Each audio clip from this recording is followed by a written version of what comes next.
केवल इसमें काम हो जाएगा।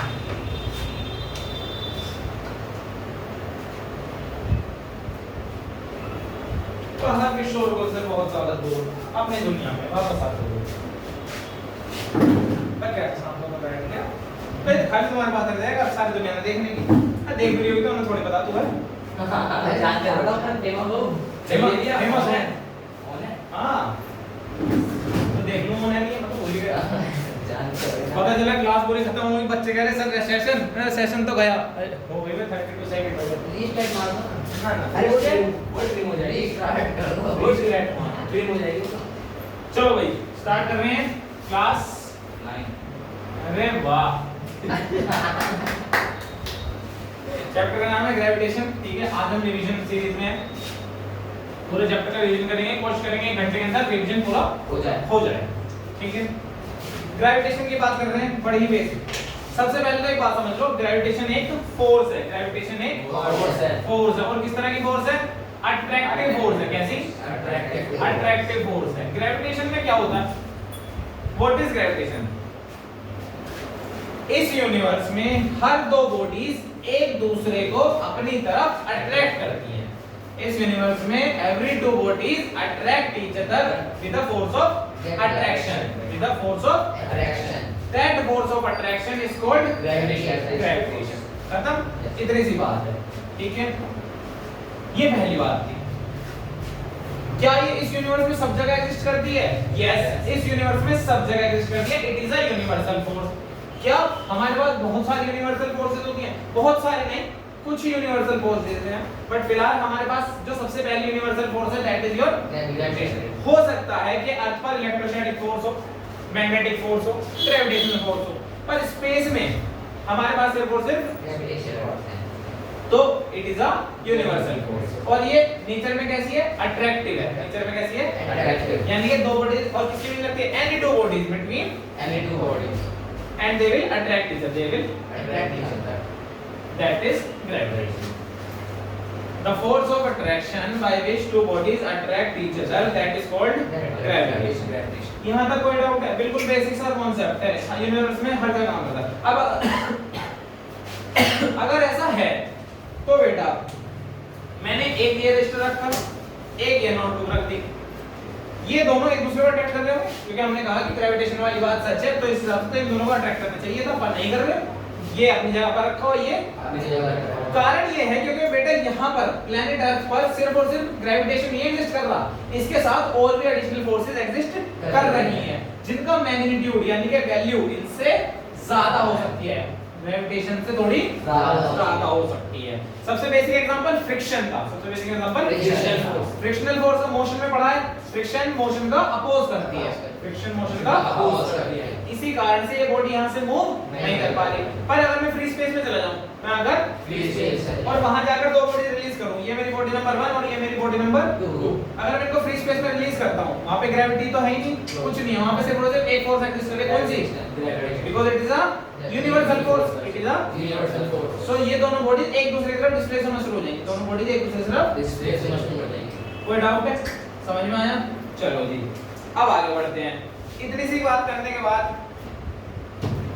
अगला आता है यूनिवर्सल लॉ ऑफ ग्रेविटेशन क्या आता है जी universal law of gravitation universal law of gravitation तो कहने की बात ये है कि बेटा ये जो हमारे फोर्स ऑफ ग्रेविटेशन है ये सिर्फ एक फोर्स नहीं है बल्कि ये एक नियम है ये हमारे यूनिवर्स का नियम है कि ये चीज होती ही है ये चीज होती ही है कहीं भी चले जाओ ये होगा ही होगा it is a law it is a law इस लॉ के अकॉर्डिंग ये लॉ क्या कहती है ये लॉ कहती है it states that the force of attraction between any two bodies is number 1 directly proportional to the product of the masses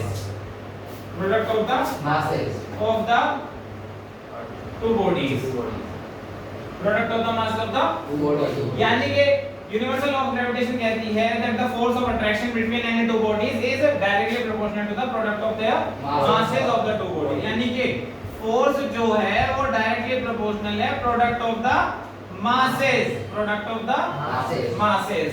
and inversely proportional to the square of the distance between the two bodies. कोई doubt है? between the two यानी कि ये body number 1 है, ये body number 2 है, इसका मास m2 था, इसका मास m1 था, दोनों के बीच का डिस्टेंस है r, दोनों के बीच का डिस्टेंस है r। पर जो फोर्स ऑफ अट्रैक्शन है, जो फोर्स ऑफ अट्रैक्शन है वो डिस्टेंस के इनवर्सली प्रोपोर्शनल है, डिस्टेंस के स्क्वायर के इनवर्सली प्रोपोर्शनल है। यानी कि अगर डिस्टेंस बढ़ाओगे तो फोर्स घटेगी। अब अगर हम इक्वेशन a और b को कंबाइन करें तो हमें मिलेगा f is directly proportional to m1 m2 upon r²। यही मिलेगा। बेटा क्या प्रोपोर्शनलिटी साइन का हमारा कुछ काम है? क्या हम ग्राफ के क्वेश्चन कर रहे हैं? नहीं। तो हम प्रोपोर्शनलिटी का साइन हटाएंगे और एक इक्वल्स टू के साथ कांस्टेंट लगा देंगे, क्योंकि चैप्टर का नाम है ग्रेविटेशन, तो कांस्टेंट आ गया g। बाकी की वैल्यू जैसे सेम रहेगी तो g m1 m2 upon r²। हमारे पास फार्मूला आ गया g f = g m1 m2 upon r²। यहाँ पर जो g आता है उसको हम क्या बोलते हैं? ग्रेविटेशनल क्या बोलते हैं? Gravitational constant. बेटा g की वैल्यू कितनी होती है? गलत। कैपिटल G की कितनी होगी? हाँ 6.67 into 10⁻11 क्या? kg²। पक्का सोच लो। ना देखो g के लिए वैल्यू निकाल ले तुम, तो जब g के लिए वैल्यू निकालोगे f नहीं, f तो इधर रखो, r इधर डिवाइड में है, इधर आकर किस में आ जाएगा? और जो मल्टीप्लाई वाले हो उसमें चले जाएंगे डिवाइड में। तो न्यूटन kg, इसके साथ r भी आया था, r का स्क्वायर है तो मीटर स्क्वायर है ना, अपॉन में गए थे नहीं, तो kg²। आगे समझ में? देखो मैंने क्या कहा, तो मुझे g के लिए यूनिट चाहिए थी ना, मैंने इधर टाइप कर ली, g का फॉर्मूला बना दिया, g = f r² upon m1 m2। तो f का यूनिट न्यूटन, r का डिस्टेंस है, डिस्टेंस की यूनिट क्या होती है? ऐसा यूनिट मीटर स्क्वायर है तो मीटर स्क्वायर हो गया, अपॉन में क्या है? मास कैसा यूनिट? kg, तो kg का स्क्वायर, क्योंकि दो मास है ना। ये तो हम ये न्यूटन पर सेकंड के से kg को स्क्वायर या दोनों लगाना इंपॉर्टेंट है, दोनों ही लगाना इंपॉर्टेंट है, ठीक है? This is your universal law of gravitation. यहाँ तक कोई डाउट है? g is the gravitational constant, जिसकी वैल्यू है 6.67 into 10⁻11 न्यूटन मीटर स्क्वायर पर kg²। कोई डाउट? आगे चले, लेट्स कंटिन्यू।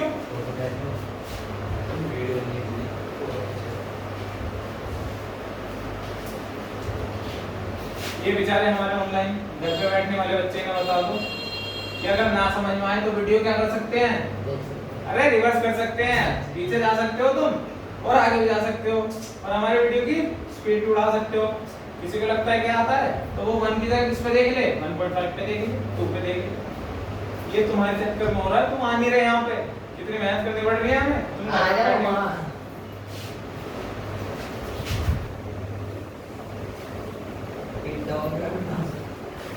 चलो आगे कैसे कंटिन्यू कर रहे हैं।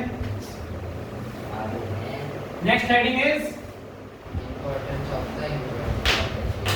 Importance of universal law of gravitation. अरे रुक जाओ, फॉर्मूला फॉर g आगे क्या है? Formula for g। अरे ग्रेविटेशनल कांस्टेंट के लिए फॉर्मूला तो बना लो पहले। लेट्स अज्यूम आपको g कैलकुलेट करने के लिए बोल दिया कि कहीं पर कुछ कंडीशंस है, वहां पर g चेंज हो गया, बताओ g कितना है? तो g के लिए फॉर्मूला क्या होता है? From f = g m1 m2 upon r² on rearranging we get क्या मिलेगा हमें? g = बताओ, देखो g तो यही है, जो डिवाइड में था वो किस में चला जाएगा? मल्टीप्लाई में, और जो मल्टीप्लाई में था वो डिवाइड में जाएगा। ठीक है, g के लिए फॉर्मूला, तो g = f r² upon m1 m2 g equal to f square upon m1 m2। बेटा इसमें कोई डाउट है? इसमें कोई डाउट है? चलो जी, next is gravity. What is the next thing? Gravity. Gravitation में आगे भैया ग्रेविटी। ग्रेविटी क्या है हमें बाबू? जिसमें एक ऑब्जेक्ट अर्थ होती है और एक ऑब्जेक्ट अर्थ। बिल्कुल सही। जब ग्रेविटेशनल फोर्स ऑफ अट्रैक्शन में एक बॉडी आपकी अर्थ हो जाए, एक बॉडी आपकी अर्थ हो जाए और दूसरी बॉडी कुछ भी हो, तो वो ग्रेविटेशन बन जाएगा ग्रेविटी। ग्रेविटी। क्या बन जाएगा? ग्रेविटी। यानी कि the force of attraction between earth and a body is termed as gravity. The force of attraction between earth and a body is termed as gravity. कोई डाउट है? बड़ा ही बेसिक सा। आगे चलें। सवाल। Now here come the logical ability thinking question. कि दो बॉडीज के बीच अट्रैक्शन हो रहा है? बिल्कुल हो रहा है। अब हमने एक बॉडी अर्थ कर दी, अब हमने एक बॉडी अर्थ कर दी, दूसरी बॉडी कुछ भी हो सकती है। अब मैं मार्कर गिराऊंगा, मार्कर है मेरे पास, ये प्रैक्टिकली था वेबिनार मेरे पास, इसको गिराते हैं। तो ये अर्थ को अपनी तरफ खींचेगा या अर्थ इसको अपनी तरफ खींचेगा? अर्थ इसको अपनी तरफ खींचेगा। अर्थ इसको अपनी तरफ खींचेगा। अर्थ इसको अपनी तरफ खींचेगा। इसका मतलब कि हमेशा हेवियर बॉडी लाइटर बॉडी को अट्रैक्ट करती है। हमेशा हेवियर बॉडी लाइटर बॉडी को अट्रैक्ट करती है। अट्रैक्ट करती है। हेवियर बॉडी लाइटर बॉडी को अट्रैक्ट करती है। अट्रैक्ट करती है। यही बात है ना? तो इसका मतलब क्या ऐसा हो सकता है कि अर्थ के रेस्पेक्ट में मैं एक मार्कर ले लूं और एक हैवी सी बुक ले लूं। देखो कितना डिफरेंस है, कितनी बड़ी बुक है ना? अब मैंने ये मार्कर ड्रॉप करा और ये बुक ड्रॉप करा, तो तुम्हारे हिसाब से पहले कौन जाएगा ग्राउंड पर? बुक जाएगी भैया। इसमें ज्यादा वजन है, पहले इसको जाना चाहिए। हाँ जी। भाई क्या हमेशा क्या होता है, हेवियर बॉडी लाइटर बॉडी को अट्रैक्ट करती है ना? पर ध्यान से सुनो मैं बोल क्या रहा हूं। अरे हेवियर बॉडी लाइटर बॉडी को अपनी तरफ अट्रैक्ट करती है। हेवियर बॉडी कौन है हमारे केस में? ग्रेविटी में अर्थ है। ग्रेविटी में हेवियर बॉडी कौन है? अर्थ। और अर्थ के कंपैरिजन में किसी भी बॉडी को ले लो, क्या उसका मास इतना कंसीडरेबल होगा? नहीं। क्या उसका मास इतना कंसीडरेबल होगा कि आप उसको अर्थ के साथ कंपेयर कर सको? नहीं। किसी हालत में नहीं होगा। अर्थ का मास कितना है? 6 into 10 raised to power 24 kg। 6 into 10 raised to power 24 kg इतना मास है अर्थ का। तो उसके रेस्पेक्ट में कोई भी हमारे पास कंपेरेबल मास नहीं है। तो हम क्या कर सकते हैं ऐसे केस में? हम दूसरी बॉडी का मास नेगलेक्ट कर सकते हैं। दूसरी बॉडी का मास नेगलेक्ट कर सकते हैं। तो वजनदार है, हाथ में दर्द हो गया तो उठा ले, रेट भी लगी भैया। जो भी है। पर अर्थ के केस में सिर्फ अर्थ का ही मास कंसीडरेबल होता है और किसी बॉडी का मास कंसीडरेबल नहीं होता। यही बात फ्री फॉल में भी ध्यान में कराई जाती है। बताया था ना आपको कि अगर कोई दो बॉडी फ्री फॉल में है, एक हेवियर बॉडी है एक लाइटर बॉडी है, सवाल ये आता है which body will touch the surface first? Which body will touch the surface first? So the answer is both the bodies will touch the surface at the same time.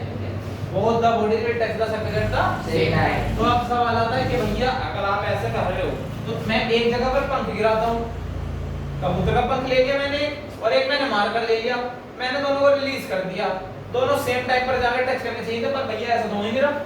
आप यही तो कहोगे ना भैया ऐसा तो वही नहीं, पहले मारकर नीचे चला गया पर पंख लहराते गया। तो बेटा यही मैं कहूंगा, अगर जब मैं बोलता हूं आपसे फ्री फॉल, क्या बोलता हूं? Free fall. बेटा फ्री फॉल में मैं सिर्फ और सिर्फ एक ही चीज कंसीडर कर रहा हूं, that is the force of gravity. That is the force of gravity. यानी कि मैं वहां पर एयर रेजिस्टेंस भी नेगलेक्ट कर रहा हूं।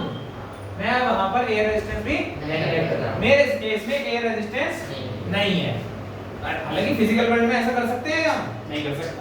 फिजिकल वर्ल्ड में एयर रेजिस्टेंस रहता है, पर कंसेप्चुअली जब मैं बात आपसे कर रहा हूं तो फिर फ्री फॉल में एयर रेजिस्टेंस को हम नेगलेक्ट कर देते हैं, यानी कि इग्नोर कर देते हैं। हमारी बॉडी सिर्फ और सिर्फ फ्री फॉल में ग्रेविटी के इन्फ्लुएंस में फॉल करती है। किसके? ग्रेविटी इन्फ्लुएंस में फॉल। कोई डाउट है यहां तक? दिस इज ग्रेविटेशन की फॉर्मूला में ग्रेविटी एक्सप्लेन कर दी गई है। ग्रेविटी समझ में आई? The force of attraction between earth and a body is called gravity. आगे चलते हैं। ग्रेविटी हो गया। अब इसके बाद बात कर रहे हैं बेटा फ्री फॉल की। किसकी बात कर रहे हैं? Free fall.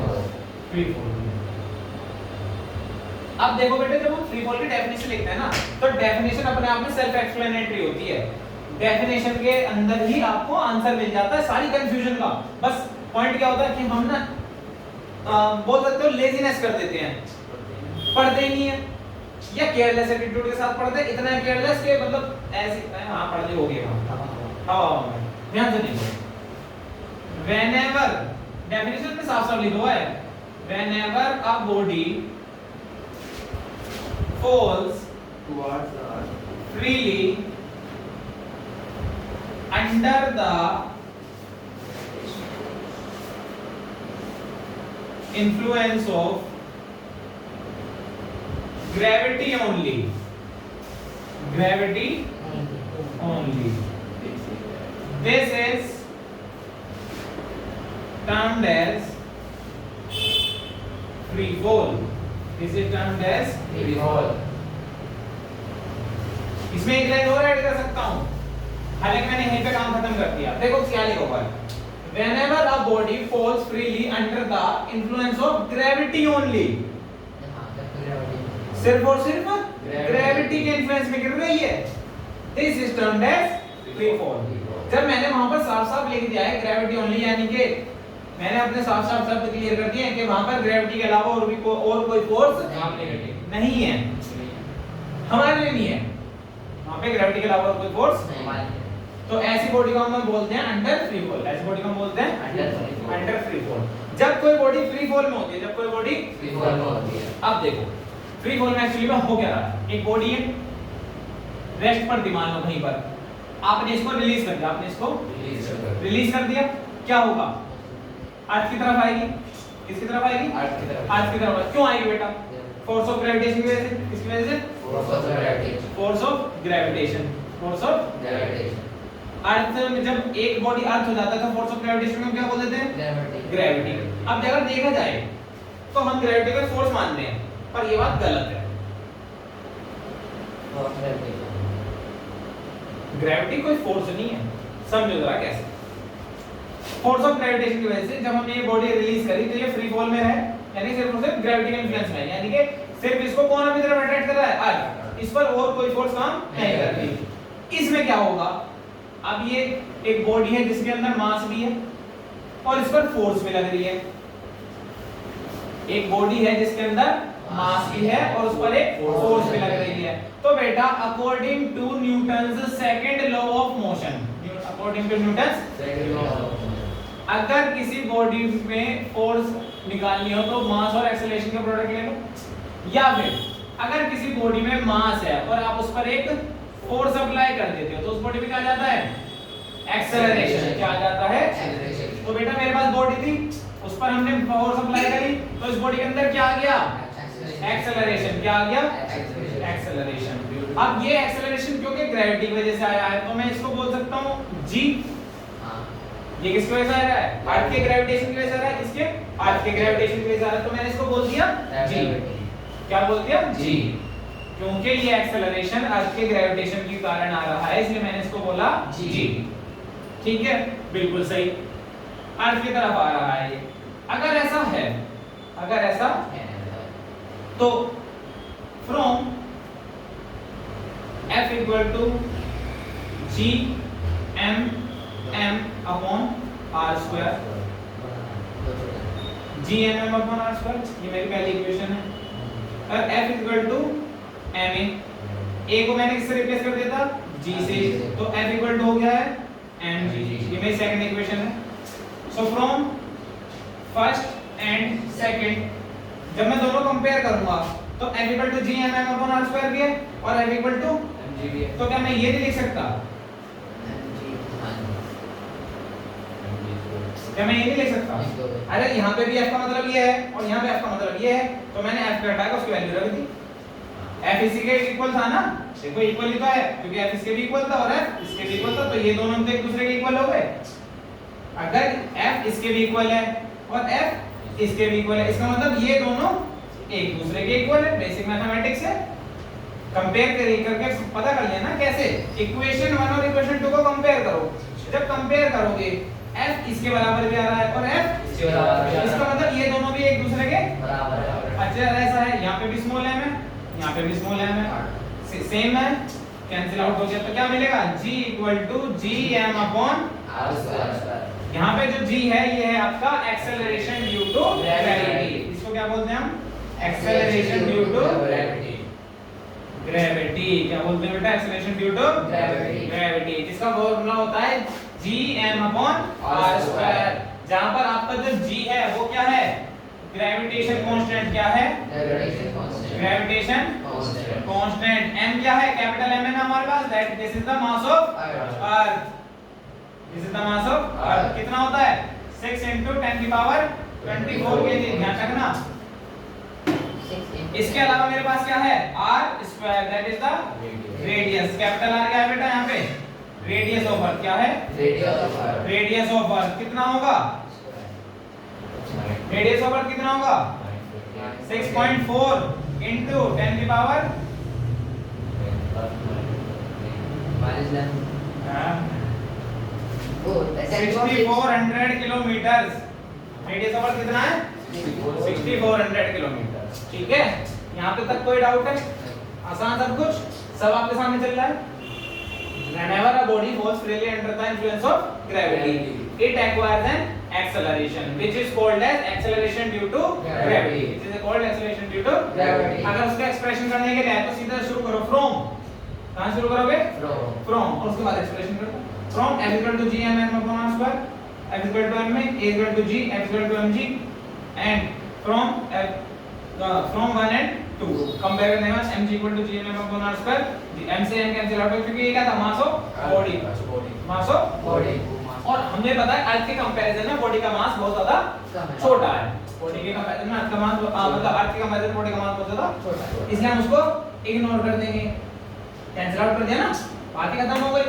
तो g equal to gm upon r। यहाँ पे कैपिटल M क्या है? Mass of r। r क्या है? Radius of r। g क्या है? ग्रेविटेशन ऑफ स्मॉल g क्या है? Acceleration due to gravity. जब आप इन सब की वैल्यूज प्लेस कर दोगे, यानी कि स्मॉल कैपिटल G की, कैपिटल M की और r स्क्वायर की, तो आपको वैल्यू मिलती है g इक्वल टू 9.8 मीटर पर सेकंड। यानी ग्रेविटी की वैल्यू कितनी है अर्थ पर? 9.8 मीटर पर सेकंड। नहीं, स्क्वायर नहीं। हाँ, एक्सेलरेशन है नहीं, तो ये क्या है? 9.8 मीटर पर सेकंड स्क्वायर। क्योंकि ये क्या है? एक्सेलरेशन। क्या है ये? एक्सेलरेशन। बेटा एक बात बताओ, अर्थ पर कहीं नहीं जाओगे, क्या जी की वैल्यू फिक्स रह सकती है? वेरिएबल है। किस पर डिपेंड करती है? ग्रेविटेशन पर। फोर्स ऑफ ग्रेविटेशन पर डिपेंड करे, वेरिएबल है। ठीक है, हो सकता है कहीं पर मास अर्थ का जो मास है कहीं पे ज्यादा कंसंट्रेटेड होगा, कहीं पर कम कंसंट्रेटेड होगा, तो उसका बॉडी वैल्यू वेरी कर जाएगी। पर इन जनरल वैल्यू कितनी है? 9.8। एक बात बताओ बेटा, ऊपर से जो बॉडी आप रिलीज करोगे, क्या वो 9.8 मीटर पर सेकंड स्पीड से हिट करेगी ग्राउंड को? क्योंकि ये क्या है? एक्सेलरेशन है। क्या है ये? एक्सेलरेशन। एक्सेलरेशन है। क्या है? एक्सेलरेशन। अगर कोई, अब सीधी सी बात है, 1 सेकंड में बॉडी 10 मीटर पर सेकंड स्क्वायर से एक्सेलरेट कर रही है। कितना? 10 मीटर पर सेकंड स्क्वायर से एक्सेलरेट कर रही है। तो यही तो हो रहा है यहाँ पे। तो अगले सेकंड में इसकी स्पीड कितनी हो जाएगी? 0 से शुरू करा था, पहले सेकंड बाद कितनी हो गई? 10 मीटर। दूसरे सेकंड बाद कितनी हो जाएगी? तीसरे सेकंड बाद कितनी हो जाएगी? अगले में एक्सेलरेट कर रही है। क्या कर रही है? एक्सेलरेट। तो यानी कि रिलीज पॉइंट पर वैल्यू कितनी हो? रिलीज पॉइंट के 1 सेकंड बाद कितनी वैल्यू मिल सकती है आपको? 9.8। उसके अगले मोमेंट पे कितनी हो जाएगी? 18.6। 18.6 है 19.6? 19.6 अगले उसमें कितनी हो जाएगी? 19.6। और उससे अगले में कितनी हो जाएगी? 30.3। कितनी हो जाएगी? 30.3। सही है गलत है? गलत है ये।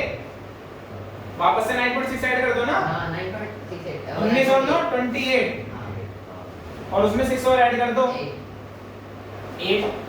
आगे समझ में? तो हर सेकंड में एक्सेलरेट हो रही है। तो अगर बहुत ऊपर से बॉडी गिरी ना तो बहुत तेज एक्सेलरेशन के साथ गिरेगी। अब समझ में आया? जब मीटियोर हमारे उसमें एंटर करता है तो इतनी तेज वेलोसिटी के साथ क्यों आता है? क्योंकि उसकी बॉडी में वेलोसिटी इतनी ज्यादा इसलिए हो गई क्योंकि बॉडी में क्या आ रहा है? Acceleration due to gravity. क्या आ रहा है? Acceleration due to gravity. कोई डाउट है? नहीं भैया। आसान सी बात, छोटे बच्चों वाली चीज है। क्या? Second law F equal to m में, F इक्वल टू m में से ही आया ना कि बॉडी में अगर मास और फोर्स अप्लाई करते हो तो बॉडी में क्या आ जाता है? एक्सेलरेशन आ जाता है। बॉडी में क्या आ जाता है? Acceleration. Force and law of motion आ जाता है। समझ में आ गई? कोई डाउट है इसमें? पूरा आप तो आंख बड़ी हो गई हैं।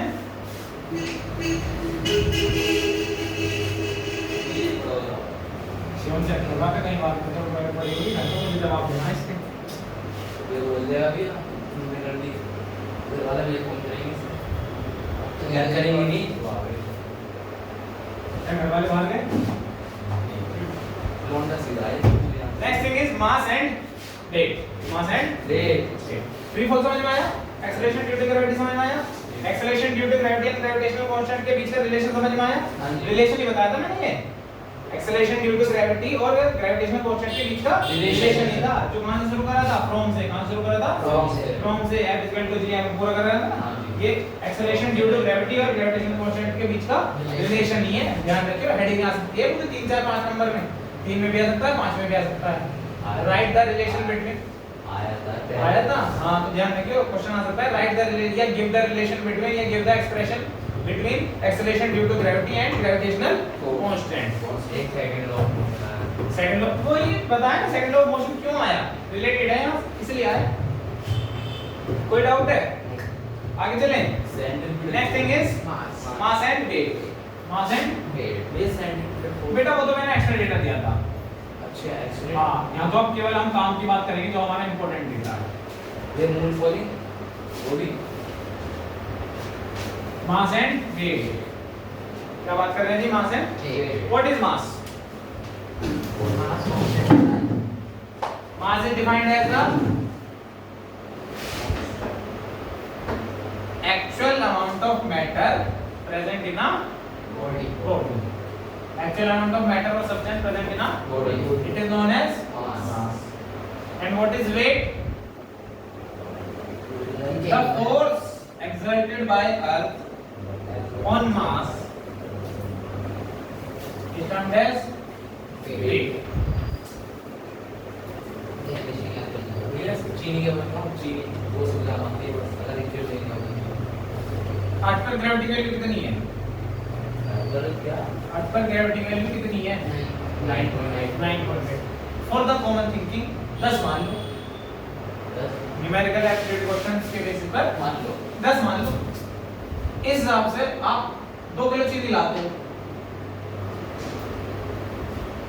10 हटा दो उसमें से, प्रोडक्ट मिल रहा है ना आपको। देखो मास क्या है? Actual amount of matter. Mass is the actual amount of matter but weight is the product of mass and force of gravity. Weight is defined as the product. Weight is defined as the product of mass and force of gravity.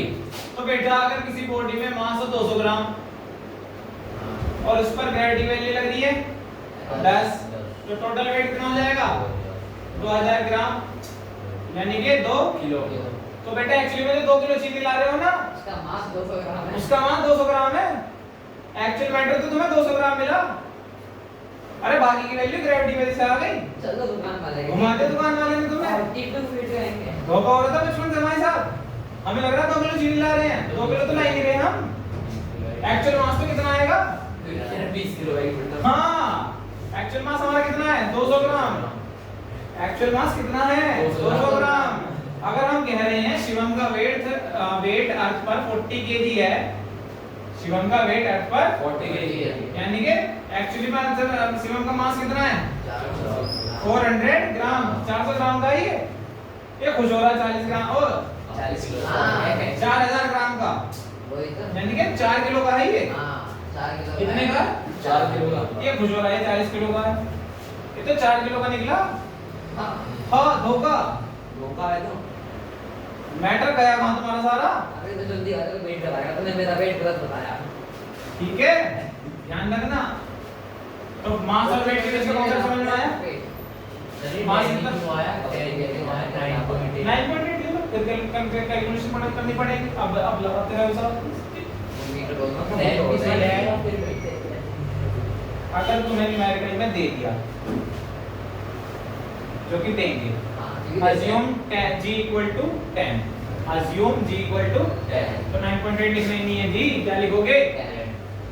और अगर नहीं दिया तो तुम्हें तो पता ही है value कितनी होती है फिर 9.8 बस। आंसर क्या ले देंगे निकाल ले। 10 देंगे और पता है तुम एक चीज और कर सकते हो, बट तुम्हारे स्कूल वाले अलाउ नहीं करते, कर सकते हो। टेकिंग g इक्वल टू 10 लिख सकते हो आप, taking g equal to 10 meter पर सेकंड स्क्वायर, बिल्कुल लिख सकते हो, मैंने बोला लिख सकते हो लिख सकते हो। हाँ तो अरे फिर तो जरूर लिखो, फिर होशियारी बनने की जरूरत नहीं है, नंबर लाने हैं, दिमाग चलाना है। टेकिंग g इक्वल टू 10 और 20 बढ़ जाएगा। और 20 बढ़ जाएगा। अब 20 से मल्टीप्लाई करो 10 की क्या तुरंत आंसर नहीं मिलेगा 200। अरे ये लो हो और गया, पॉइंट लगा कर आनंद ही आनंद। LIC इंश्योरेंस, LIC इंश्योरेंस है हमारे लिए। शॉर्ट हो जाएगा। हाँ अरे सोचने की जरूरत नहीं, फिर तो हंसते खेलते, फिर तो क्वेश्चन में फिर तो तुम उल्टा होगे, सर आएंगे बेटा कोई डाउट मां सर पूछो जल्दी, जवाब मैं देता हूँ, कोई डाउट है? चलिए आगे बढ़े। Next thing is weight of an object on the moon. क्या पूछ रहे बेटा? वेट पूछ रहे, क्या पूछ रहे? वेट। मैंने आपको साफ साफ बताया हुआ है that weight of an object on moon is 1/6 times, is 1/6 the weight of the object on earth. The weight on moon of a person is 1/6 times the weight of the man on earth. The weight of the man on अगर किसी individual का example ले लेते हैं, अर्थ पर जो मास है, अर्थ पर जो मास है वो 60 केजी है, वो 60 केजी है। वेट की बात कर रहे हैं बेटा, मास की बात नहीं कर रहे, ध्यान रखना क्या कंसीडरेशन है यहाँ पर, वेट। तो यानी कि ये है क्या, मास और ग्रेविटी का प्रोडक्ट है ये, मास और ग्रेविटी का प्रोडक्ट ऑलरेडी। वेट की बात चल रही है ना, मास पे मत कंफ्यूज करना, ध्यान रखना, सेंसेस खोल कर क्वेश्चन करना, तब कर करिए। तो अगर किसी इंडिविजुअल का अर्थ पर वेट कितना है 60 केजी, और आपसे पूछ लिया मास पर, मून पर, किस पर पूछ लिया, मून पर, तो हमें फार्मूला पता है that weight on moon is equal to the weight on earth divided by 1/6 times हो जाता है ना। तो अर्थ पर कितना था 60 डिवाइडेड बाय 6, तो मून पर कितना आ जाएगा, कितना आ जाएगा 10। तो जिस इंडिविजुअल का मास अर्थ पर 60 केजी था, उस इंडिविजुअल का मास मून पर हो जाएगा 10 केजी। बेटा कोई डाउट है? इस तरह के सवाल कर सकते हो काफी आसानी से। आगे चले, बस चैप्टर ही खत्म हो गया। लास्ट हेडिंग बची थ्रस्ट एंड प्रेशर। तो ये 1/6 तो है गया वो स्मॉलेस्ट है। अरे कम 1/6 टाइम्स नहीं हुआ, 1/6 टाइम्स हो गया, यानी कि 6 गुना कम हो गया। वेट तो 60 है। क्या हट गया ये, बल्ले हो गई। Relative density Now the next thing is thrust and pressure. Let's continue. The next heading is thrust and pressure. Now what is thrust? Thrust is defined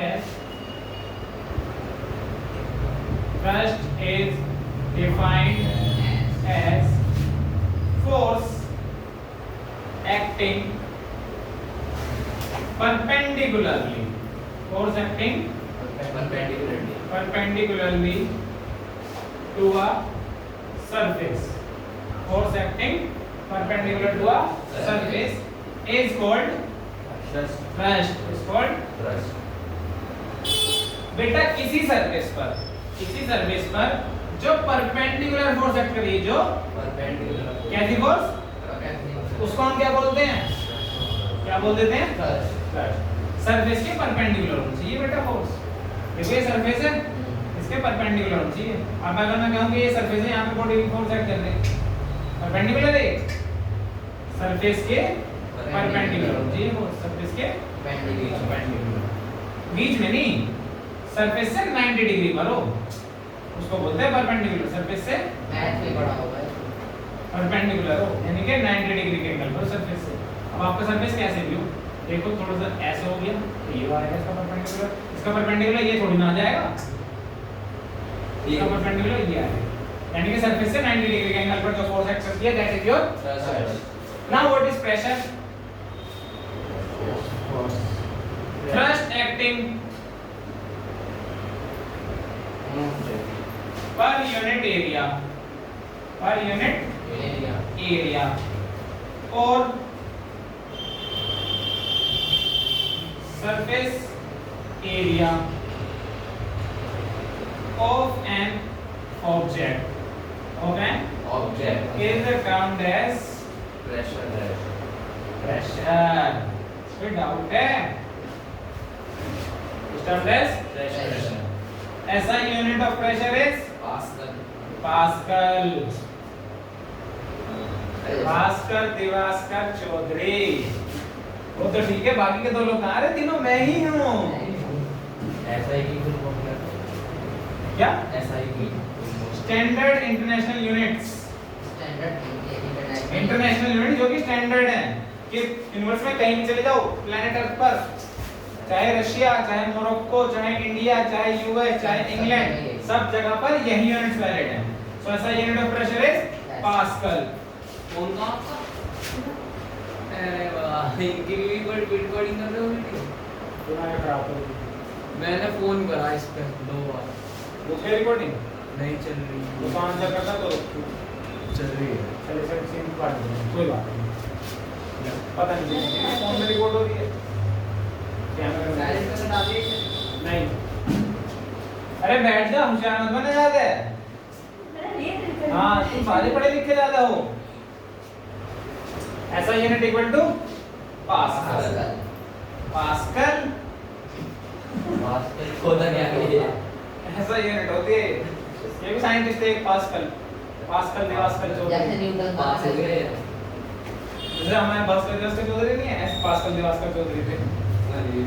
ठीक है, चलो let's come back to the topic. ऐसा unit is pascal.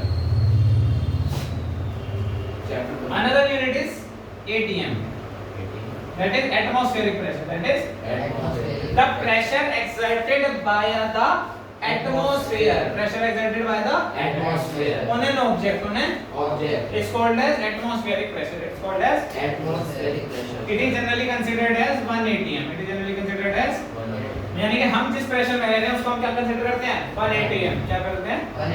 1 atmospheric pressure क्या consider करते हैं? And 1 atm is equal to 10 की power 5 pascal. 1 atm is equal to, इसका symbol क्या होता है बेटा? कैपिटल P और स्मॉल a। पास्कल का सिंबल होता है कैपिटल P और स्मॉल a। कोई डाउट है? जय श्री राम। यहाँ तो कोई डाउट? प्रोजेक्ट खत्म। न्यूमेरिकल्स, एनसीईआरटी बोलो, एक्सरसाइज।